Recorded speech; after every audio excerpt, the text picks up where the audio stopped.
with these things: joy, happiness, health, well-being, prosperity, abundance. And if we're moving really slow, it's going to be fear, worry, doubt, anxiety, frustration, shame. So what does it have to do with our animals? Does anyone know? Aren't they attracted to? Yes. Well, they're sharing our field. Our field of energy. They live in our house. Okay? But here's the thing. They know what we don't know. They know how to read energy. So if you're stressed out, which a lot of people on the planet right now are, understandably, a lot of stuff going on. If you're stressed out, you're carrying that energy of stress and anxiety with you, and tension and worry and doubt, and all of these things turn into physical dis-ease. Dis-ease. Your animal's going to absorb it for you on some level as a gift to you, to mirror it back at you so that you can change and adjust accordingly. And the reason they do this, here's the beauty, the magnificence of our animals. They know that us humans, because we're so left brain oriented, we think we're so smart, that sometimes the only one we can hear it from or get it from is them. Because like we become know-it-alls, don't we? I remember a time in Maui when I would say I first kind of got, okay, this isn't really true, but I thought I had gotten enlightened. I got to that moment where it's like, oh my God, I'm not here. This is a dream. This is a dream. We're in the dream. So I was like, oh my God. I had this shift of my perspective. And suddenly I was like, I know everything. I became a know-it-all. I became unteachable. It was like my greatest success and my greatest failure. Like the moment we become unteachable, what good was that? I had to like relearn that I was a new student, which I am. I try to remain a perpetual student. But so the thing is, the animals, they pick up this energy, they mirror it back at us, and because they never are moved in, they never are in that state of I know it all, and because we sometimes do get into that state of, yeah, I know that, on to the next, we are able to receive it from them, because we love them so much. Who's in this room that wouldn't do anything for their animal companion? Is there, yeah, like I'm that kind of parent. I, by myself, by the way, I don't say keep, owner, because you can't own a living being. Right? Yeah. Awesome. So we're guardians or we're companions. There are companions or we're their parents. If you ask any animal in communication, by the way, they'll tell you that they own you. And the truth is they do, because you're working for them. You're putting their food on the table, you're walking them, you're getting them to the vet. They don't have to do anything. Right? Okay. So with that, let me just check on my time. Okay, good. So if they're mirroring back stuff about us that we need to learn about ourselves, and they're doing this as a gift to us, especially for those of us who have companions that we are so deeply bonded to, and that becomes one of those times where we can literally receive what we can't hear from anyone else. The thing about our animals is they know our secrets. They know the things we won't tell our best friend, our partner, or sometimes, a lot of times, even ourselves, right? So in this way, they become our greatest teachers and our greatest advocates and our greatest allies. And they teach us the most amazing things, not just about ourselves, but about how to function in reality, how to navigate through this life, how to love better. I mean, everybody knows animal companions are teaching us about unconditional love, right? I mean, that's what every animal person says. Oh, they teach me about love, they're so loving. They're joy in a body. They're love in a body, right? Okay. Okay, so now the other thing about the animals, so beautiful, they have certain contracts and agreements. By the way, I'm on an animal communication panel tomorrow at 4:30. So if you're able to attend that, I'll be on that panel with a couple of other animal communicators, a fantastic holistic veterinarian. So definitely check that out. It's 4:30. So the thing about the animals also is they have certain sacred oaths, vows, and agreements. Now we also know this scientifically. There are an infinite number of parallel universes, dimensions, going on all at the same time, right now. In fact, time's not real. Who's noticing time speeding up? Isn't that fun? I asked the Akashic Records about that. Okay, the Akashic Records are like the records of all time for any unique individual soul.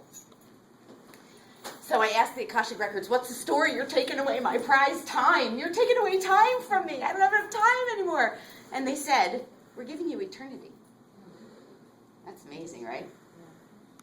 So you can find out the Akashic Records about your animal companion, about you, about your house, everything. So, okay, getting back to the point.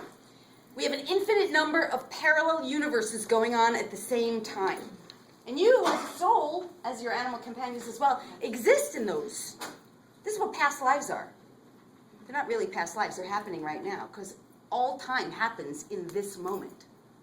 The linear experience of time, yesterday, today, tomorrow, that's an illusion, which we're all going to wake up to this year, trust me. If you're not already realizing time's speeding up, you're gonna.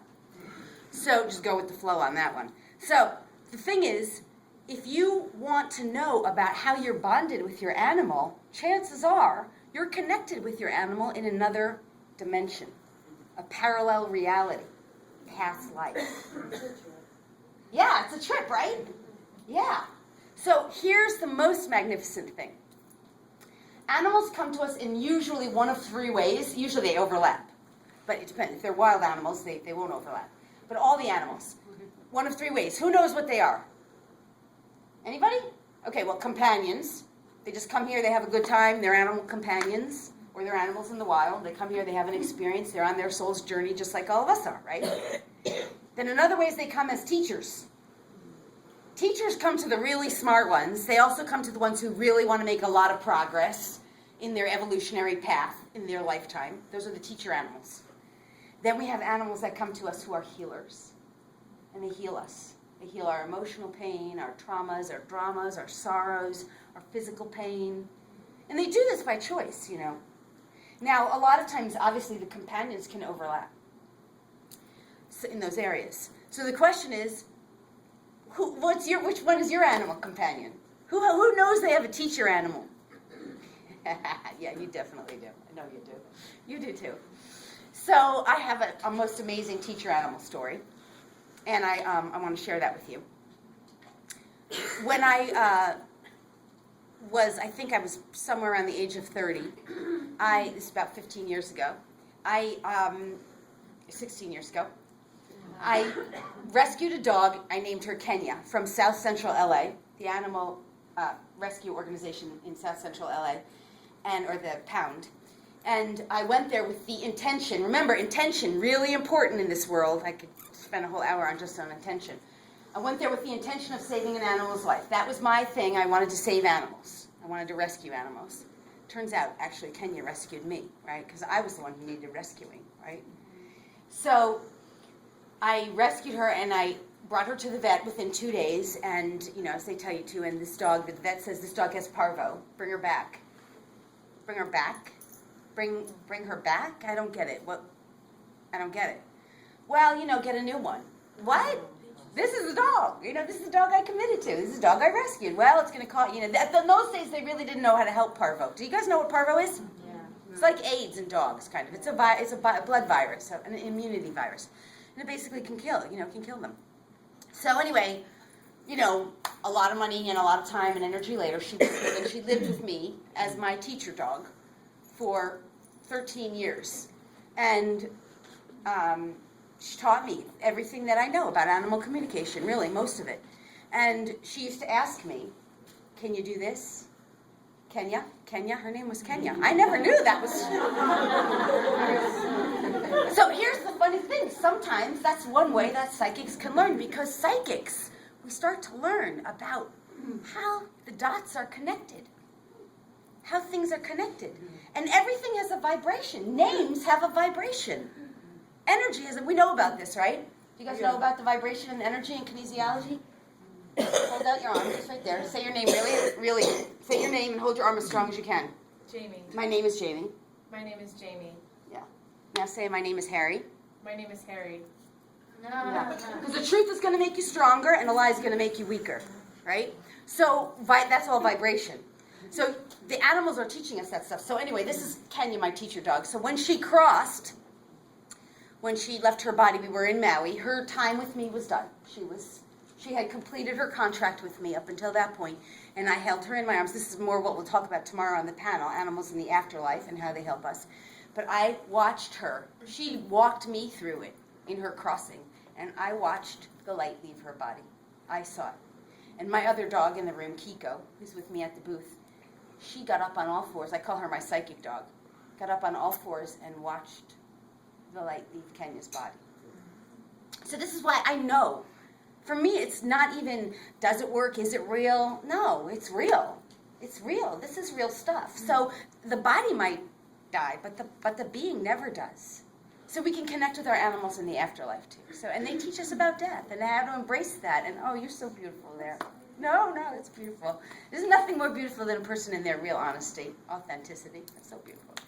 So they teach us about ourselves, you know, and they teach us how to say goodbye without realizing that we never have to say goodbye. We really don't. Kenya is still with me. Really, so alive still. So, okay, so with that, I'm going to give you some... Does anyone have any questions on any of that? Okay, good. We're good on timing. Yes? How do you know she's Oh, my God. Okay, well, the question was, how do you know she's with you? So I'm sure there's people in the room who have animals who have crossed. Yeah? And some of you want to connect with them, or maybe a lot of you do. So here, go home in a very, very humble way. Like, get your ego out of it. I can feel energy, sadness there. Okay, it's all right. So you go home and you just do a humble prayer. You light a candle, right, that you're really connecting on a soul level, and you say this animal's name 3 times. What's the animal's name? Stella. Connected through past lives, both of you. Many connections. Soul journey together. We'll meet again. Promise we'll meet again. She just died Thursday. Yes, I know. Open heart surgery. Sorry. Sadness. So much sadness. Yeah, I can feel that. So But much she'll be back. teaching. She'll be back when you're ready. I don't always say that to people. She'll be back when you're ready. Good teacher. Yes. Good. The dog is good Yes, teacher. good teacher. I Teaching mean, you. open her You should come to my booth surgery afterwards. with emotion, taking out. Yes. Healing you. Yeah. So, okay, go home. You're still raw on this one. You're probably not quite ready. But 12 hours before another dog of mine died. Yeah, you got some stuff going on there. It was So- a dog. I do rescues, so these are my rescues. Yeah. It is heart-wrenching, right? There's an amazing, famous poem by, I can't remember who it was. Maybe some of you will know. That one. But no, this one, it says, never fall in love with a dog because it'll kill you when it dies. A famous author wrote that. Hawthorne, maybe? I don't remember.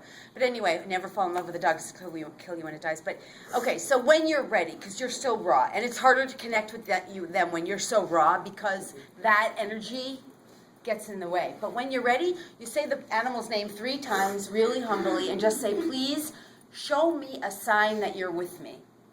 That's how you know that they're still with you.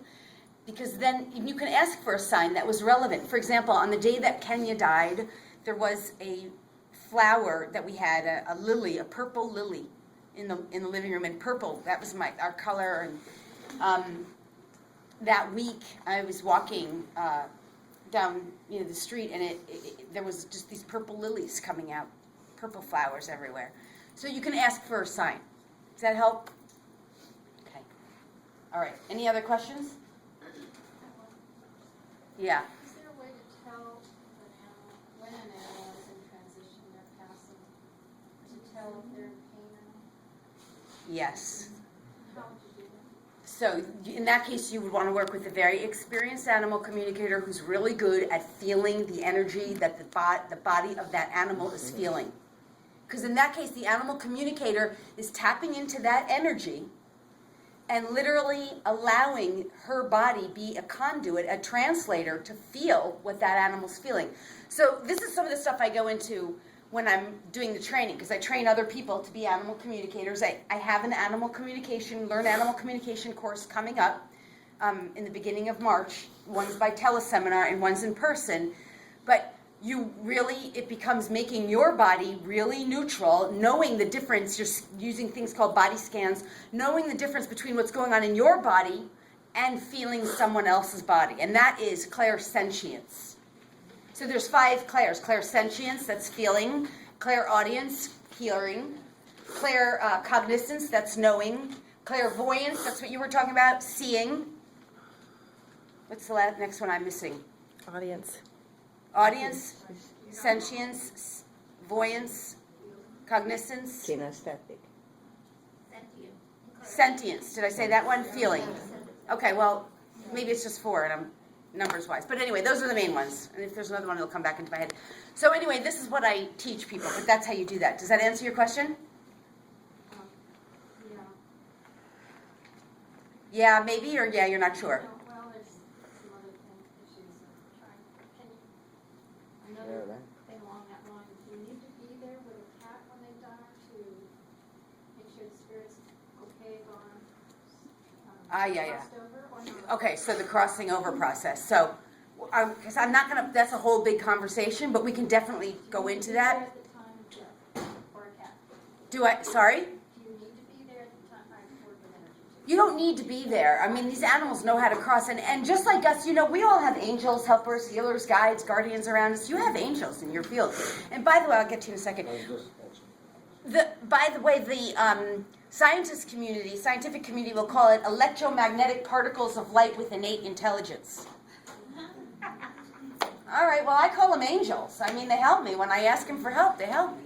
So your animals have angels, helpers, healers, guides, guardians as well. And there's certain angels that really do specifically work with animals. So they help in the crossing process. There's archangels who do this, and they help them with that. So you don't have to be there at the time necessarily. There's all kinds of divine contracts. This stuff is all written into the DNA.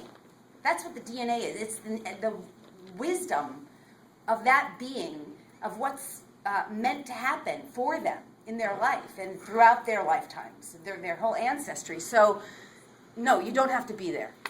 Can you be there? Yes. Can you assist? But this kinds of stuff happens in timing. Now, and I have a whole double audio CD, an ebook, and this one doesn't have a workbook, on animals in the afterlife and what happens during the process, before, during, after the crossing, and how that all plays together. So it's a whole big conversation in and of its own. I also do a workshop on that, teaching people about it. So I hope that helped a little bit. Okay, so I want to give you some things on how you can start communicating yourselves right away, but there was one other thing I really wanted to go into right before. What was it? Okay, slipping my mind.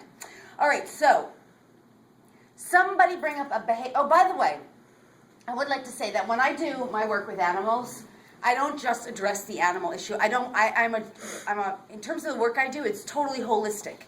When I say holistic, it's because, did you have a question? I'm sorry. Oh, I just wanted to say, the answer to your question is no, you don't need to be there.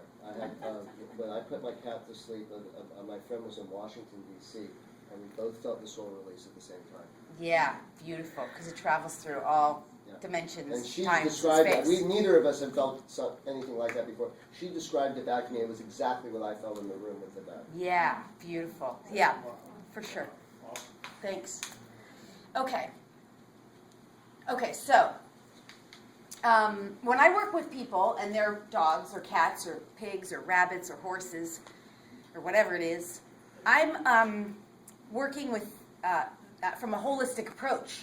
So it's not just, right now in our world we address everything in a unilateral approach. It's like a physical reality, as if we don't have other aspects of our being. Like, we have so many aspects of who we are. We have a thought, intellectual aspect of us, a mental aspect. We have an emotional aspect. We have an energetic aspect, an auric aspect. That's when people talk about your light, your aura. You have a physical aspect. I mean, you have a soul aspect. I mean, who is in there, in that body? Like, you're not your body, right? You're not your body. Your body is your body. You are the being in your body. You're not even your brain. Your mind and your brain are not the same thing. Your mind is, what's your mind? So all these are all aspects of you, right? You're the thing observing the thoughts in the mind, which are in the brain, we think, right? That goes into a whole other thing. But the point is, a holistic approach is addressing all of those aspects of us. And a physical approach is just like what happens after all the other aspects have been ignored. So if you've got physical things going on with your animal companion, it means you've been not paying attention to all the other signs that were coming through all along the way. So that's why this kind of work is so critical to understand and to learn, because it really, you get to it before it starts showing up as cancer, disease, discomfort, all these problems. So if you're addressing it earlier, it doesn't have to come to that low vibration. Make sense to everybody? So this is part of how I work. When I work with my clients, it's not just about the animals. And by the way, I have lots of clients who don't have animals because the human body is an animal as well, right? So we're addressing these emotional issues, physical issues, spiritual issues, intellectual issues, behavioral issues, because sometimes it's like, hey, can you tune in for me as my psychic and just tell me how do I deal with this problem with my boss, my landlord, my neighbor, my best friend, right? All that stuff. Okay. All right, so I want to give you a couple of samples, then I'm going to get into telling you what you can do and giving you some little mini readings. I once worked with an animal. This is one of my favorite examples. When I was in Maui, a horse that was on another island. He was on Oahu. I never met the horse in person. I only had a picture. I never met the parent or guardian of the horse. So I look at the picture, I'm working on the reading, and the horse keeps saying, this is what I'm getting, go below the knee, go below the knee. And I keep hearing, I'm stumped, I'm stumped. And I thought the I'm stumped was my thought. So I go back to the guardian, and I'm like, okay, I don't really know like I am getting this. I'm not getting anything except go below the knee, and I'm stumped. And the guardian of the horse says, yes, we had to amputate below the knee. I'm like, okay, don't tell me anything else. Let me go back. Like, this is a juicy one, this is a good one. So I go back to the horse, and this is what I get from the horse. There's bad people around me. They want to kill me. I want to live. Tell them to go away. And oh, by the way, I want some carrots. So I go back, and the parent of the horse, of course, is like, yes, that's exactly, we were trying to decide, should we euthanize the horse? We didn't know what was right to do. Now that you told us, we're going to keep the horse alive, we're going to get it a prosthetic, which they did, and to the best of my knowledge, that horse is still alive in in Oahu. Isn't that amazing? These are the kinds of things, right?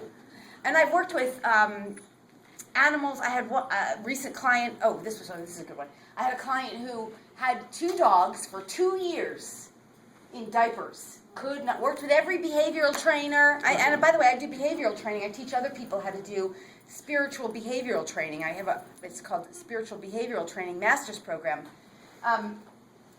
So she had these 2 dogs for 2 years. The guy who trained me in behavioral training spent 20 years training government service dogs. 1,000 people applied to work for him. 6 of us were selected. 2 were gone in the first month. Really intensive program. So anyway, this client, 2 dogs in diapers for 2 years, had done all kinds of behavioral training, couldn't get the dogs out of the diapers. They were eliminating inappropriately. 1 animal communication session, they both went outside. Never had the problem again. I have this with cats a lot too. So the thing with her, I'll tell you, I don't mind telling you, I can tell you this is, she wanted babies. That's why she got them. And when she was ready to progress them to nursery school or kindergarten, what happens when kids go to nursery school and kindergarten? They have to leave those diapers behind, right? So once she realized what she had to change in her thinking, and she got the message, the dogs were like, oh, okay, we can do that. Easy. Pretty easy, right? Another client, the dog was going back and forth to the vet years and years, doing all kinds of pricks on the dog, cuts, because the skin allergies. Testing, allergies. The dog got to the point where it wouldn't come out because he didn't want to go to the vet anymore. Wasn't willing to be touched or be around them because he felt like he was invaded. So we do an animal communication session. We get it through to the human. This dog doesn't want you to touch. I do some holistic work. Talk about holistic health care for animals. By the way, the oldest dog on record that I know of lived till 30. Who's feeding their dog dry food? Cat dry food. Yeah, okay. Well, I don't want to shame anyone because that's not the point. But it's like we need to be doing like healthier food for ourselves and our animals. I teach about that stuff too. But the point is our animals and we can live much stronger, healthier lives when we start changing our foods. Right? That's part of the holistic approach. But so this animal, after an hour and a half session, the animal got it, that the human got it. The animal was reassured. I reassured the animal, we're not going to do that anymore. We're doing a different approach. You're not going to keep getting pricked and tested. We know what's going on. We tuned in energetically. Within a month, the animal's skin started to clear up. Years of going back and forth to the vet, thousands of dollars. So I'm not saying don't go to vets. I'm just saying, lots of times this is one of the ways. Imagine if you're a pet. Does anyone work in a professional capacity with animals in the room? Yeah. Okay, so imagine if you can help animals with behavioral issues. You can help animals that are scared on grooming tables, animals that are fighting in dog parks, animals that are stressed out in their service animals.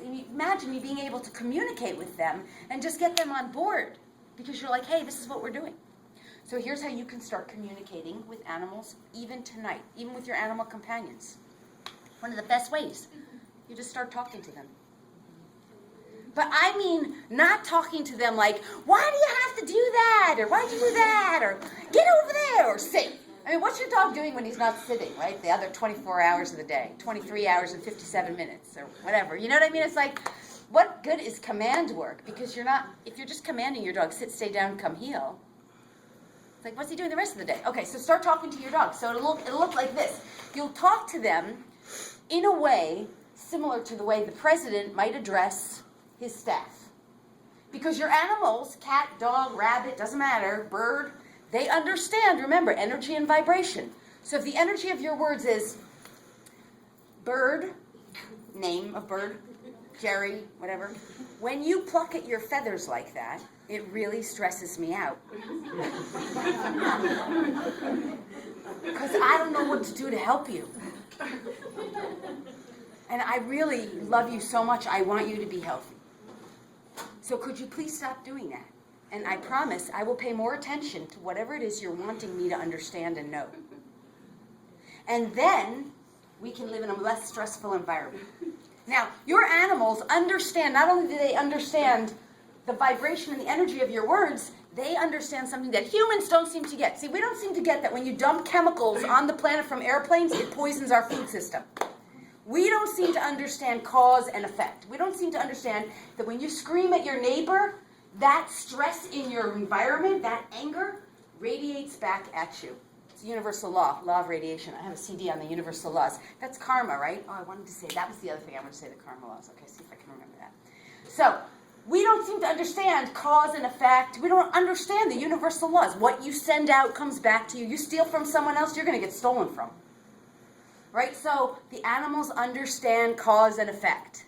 So when you talk to your animals tonight, you can say to your cat, who's got a cat in the room who's peeing inappropriately? Not peeing. Okay, who's got a cat with a problem? Okay, you do. Okay, so cat with a peeing inappropriately. You say to the cat, cat's name is?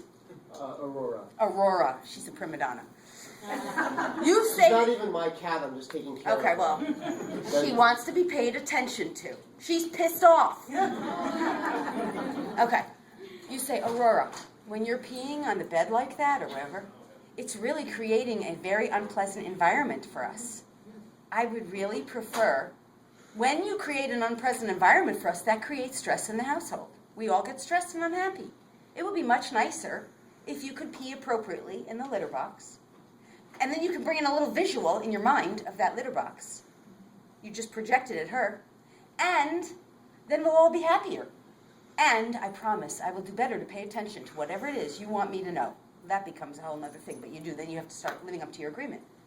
But this will start affecting your animals right away because they understand the energy and the vibration of the words that you're saying. If you do flash an image, if you're able to use your clairvoyance, we're all clairvoyants. We're all psychics here. There's no non-psychics in the room here. It's just some of us are tuned in more than others. Some of us are clearer than others. Some of us are practicing more than others.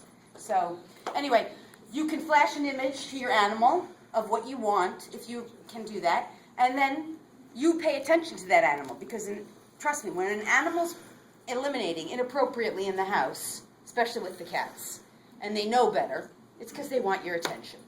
They're pissed off. I mean, she like peed on my meditation mat. Well, maybe really what it is for you is, yeah, no, this is what it is for you. What is that? I'll tell you right now. You're not even my cat. No, but this is what it is. No. That cat's giving you a gift. Wants to really know, are you really serious? Can you really stay in that zone? She's getting tested. Right? Universe wants to know. You I serious? think the universe wants to know if the dry cleaner can get out the smell of the cat. I don't think the universe cares about that. Okay. All right. So this will help you guys right away. Let's do some specifics. What about a cat that, I have a cat that's fairly new that I adopted. He doesn't get along with the other cats. He's hissing and snarling, and he doesn't seem to want any kind of friendly contact Right. with them. What's going on? Yeah. What's his name? He doesn't really have one at this point. I just adopted him. Okay, I know. I'll tell you what's going on. The other cats have not embraced him in their tribe, in their pride, right? It's written into your cat that the genetic lineage of your cat, of all cats, is that they come from prides, wild cats. So they still function that way. That's written into their DNA, just like dogs are functioning from wolves, right? That's why I call it wolf speak. It's written into the DNA. That's their perspective. It's not the human perspective. So this animal has not been welcomed by the group dynamic, and so he's defending himself. He's the odd man out. So you need to make a choice. Are we going to keep this animal in our group dynamic and embrace him, or are we going to rehome him? Either way, you need to go home to this animal and say, animal, give him a name. He has a couple, but he's not Okay. a legitimate- Choose one because that's going to let him become part of the pack. Sorry, not pack, pride in this case. Animal, cat, we're embracing you in our family. And we don't exactly know what's going on, but while you're here, we want you to feel safe and comfortable. Then you really have to dress the other ones because they don't have confidence issues right now. See, they know that it's their home. They don't have to defend themselves. So you say to them, you guys, we've got a visitor here. He's a guest. We don't know how long he's staying. But while he's here, we're going to be polite and respectful to him because that's the way we behave. Polite and respectful to one another. That's the way us humans have to learn. Right? Because really, there's no difference between us and some human in Iran or Iraq sitting there trying to figure out how to put food on his table and feed his family. This is enough of this crap. That's an aside. He's a Siamese, and I lost the Siamese before him. I had to put him to sleep. He was very sick. This cat looks exactly like him. It's like they re-erected him from the grave. So he doesn't have a name. What was the old cat's name, the first one? Sweetie Pie. But this is no Sweetie Pie. This is the people that had him before. Different vibration. Called him Different Monster, vibration. if you can believe that. The people that originally had him called him Monster. I couldn't believe it. You come down afterwards. Come down to my booth. My booth is 97. Okay. It's Ethel's God is my business. It spells dog's life backwards. There's a big banner up. It says Ethel's God. It's got my picture. So come down afterwards, and I'm going to be doing readings at my booth over the weekend. So definitely, because we could spend a whole hour on this. I could give you a lot more. Okay. Can you can you talk to a very young dog, big dog, like with an adult, or you have to talk like a baby? No. No. If Just you're like talking a to grandmother. the dog like he's a big look. Your animals are functioning in one of 8, especially wolves, dogs. Because you're asking about Big dogs. dog. One of 8 capacities. If humans could learn this, we'd be so much better off. There's only 8 things they ever do. They sleep, they pee and they poop, they eliminate. They move. They have love time and love time. They have rest and lounge around time. They have food time. They have hunt and exercise time, and they have adventures, and they have work time. And then in between every one of those, they move from one to the next. The leader's the one who moves them. So your dogs, when they're in love time, that's when you can be like, oh, Cookie, just come, I just love you so much. That's love time. But you know what? If you go to work time and you start doing that, your boss is going to fire you. Like if you go, boss, so you love me, boss? No, so your dog's not going to get it either. Your dog's going to be like, whoa, this lady does not know how to be a leader. I'm going to have to compensate here. That's going to create stress for the dog. So that's part of behavioral work. That's part of what I do too. But Thank you. it becomes really you knowing appropriate. What's appropriate when? That helps you cope. Okay. Yeah. Okay, so we have 2 rescue dogs. The second one, he's crazy, needy, wants attention all the time. He's like up in your face. What are the 2 dogs' names? First dog? Rolly. Rolly? Second dog? Timmy. Do I know you? No. You look so familiar. Okay. Okay. Oh, yes. Timmy is very needy. I can see. Okay. So the thing with Timmy, you have to help Timmy grow up, because he will be a perpetual needy baby. It's in his energy field. So if we're working with energy, you understand, you can shift any energy. We know this from Einstein. Energy is in perpetual motion. It never stops. So your dog Timmy has an energy that he's carrying in his field. It is through other lifetimes that is vibrating at this needy energy, but you can clear it. He needs to work with the energy. You can do it behaviorally. You can do it through communication. You should do a holistic approach, right? I hope that helps. I have a question. Yes. I have a Jack Russell that's 12 years old, and she tends, like when people come to approach her, they'll pet her, give her loving, and she'll tend to growl at her. Yes. I'll tell you what. First of all, I love people. They see animals and they're like, oh, I love you, I want to pet you. But like, how would you feel if I started coming up to you and just you'd be like, oh, like, did you even ask? Like, did you even ask me? Like, we have to learn things about boundaries in this world.